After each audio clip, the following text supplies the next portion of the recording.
Maybe you can ask this to your person next to you. Maybe you can ask, what did you come to hear from God today? Or what did you come to hear? O que você veio ouvir de Deus hoje, em português? What did you come to hear from God today? Ask someone.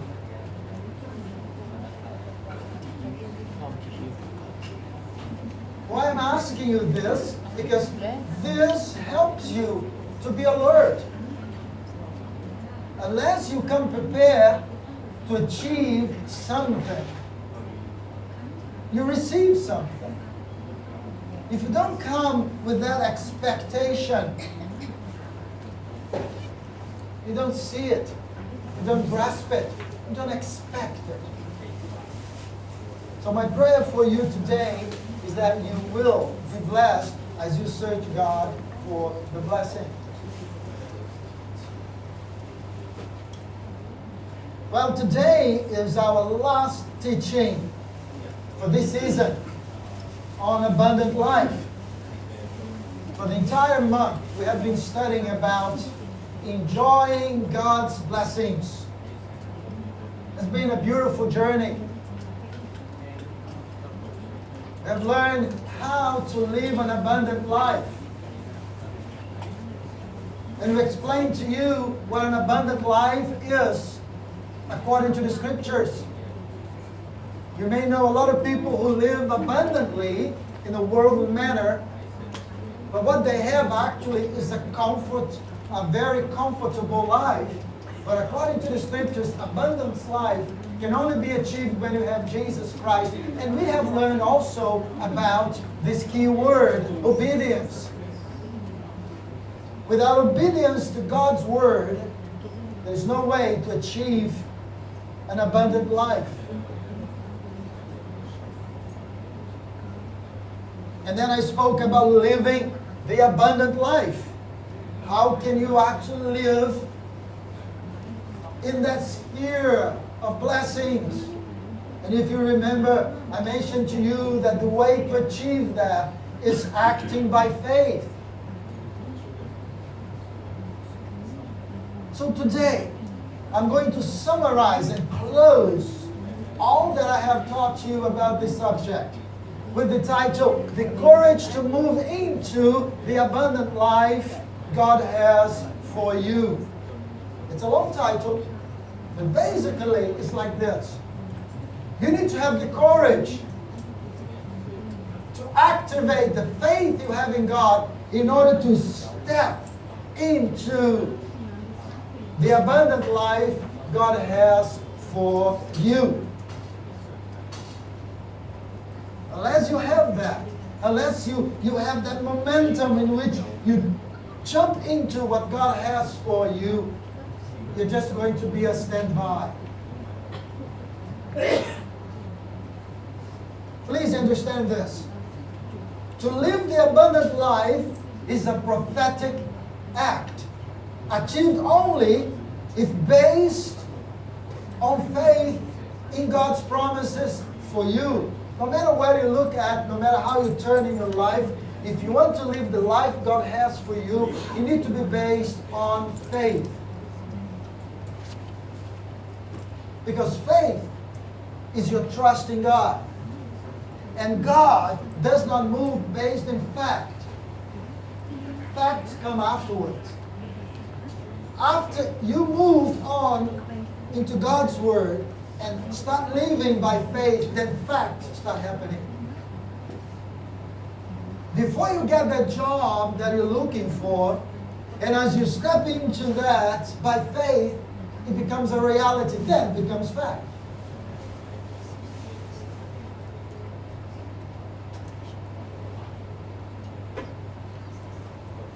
So today, as we move on this subject, I'm going to hopefully believe that towards the end, you're going to really understand how you can move into that level of faith in God to live the abundant life God has for you. Please understand, God has a plan for each one of us. It's not based on what you do. God has a plan for you already. not take you to act. God has a plan for you. What you need to do is to move towards that plan. It's not what you do that's going to move God. It's what you do that makes God release the blessings on your life, because it's already there. Jesus has conquered everything. How many can say amen? Amen. So don't think that God expects you to move so God can act. No, God has already ordained the blessings. What you need to do is to move to receive it, to claim it. So our lives can be divided, and I'm going to divide it now for this purpose in 3 areas: spiritual, physical, and financial. I put in that order because you may be rich, you may be poor, you may have good health or bad health. If you not have a good spiritual life, you're dead anyway. You're lost.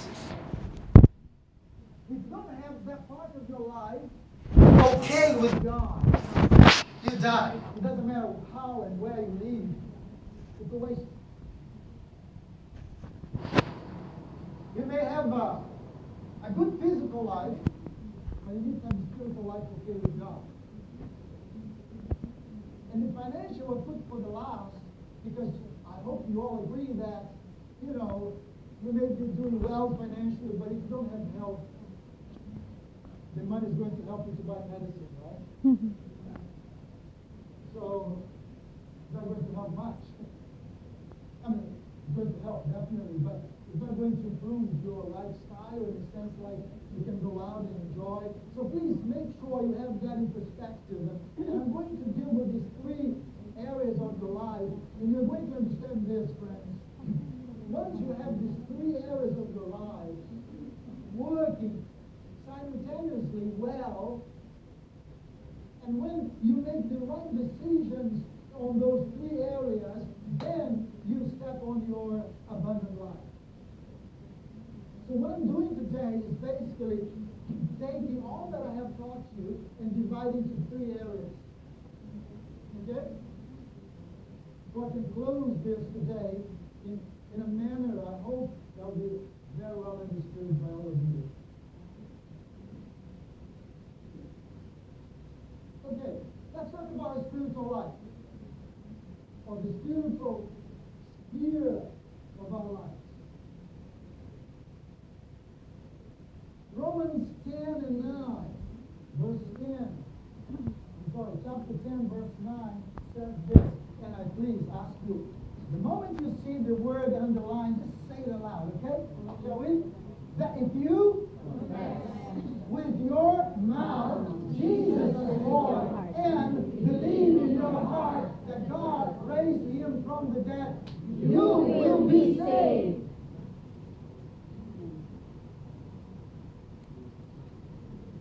Coming to church, giving to church, being a good person or a bad person, not enough.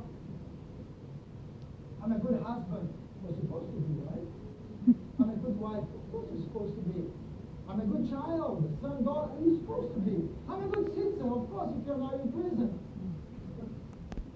Right? You're not doing God any favor. Because some of us, we stand in moral standings and say, I'm a good citizen. Oh, okay, be a bad citizen and see what happens with you. You need to understand this. We're doing no favors to God. God is God. We are the ones interested in getting closer to Him. And that's why, friends, we need to understand this. We talk about God to people. And some people, they are not interested. Doesn't make them bad. Doesn't make them good either. It just makes them what? Not interested in God.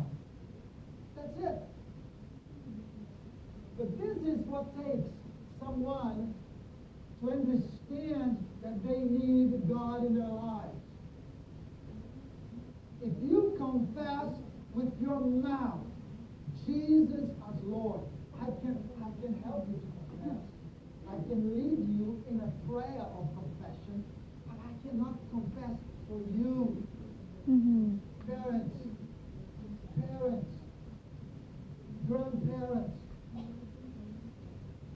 understand this. You cannot save your children. You can protect them. You can guide them. But you cannot save them. They need to say with their own mouth, Jesus is my Lord. My children, not because they are children of pastors, they're saved. They were led to salvation.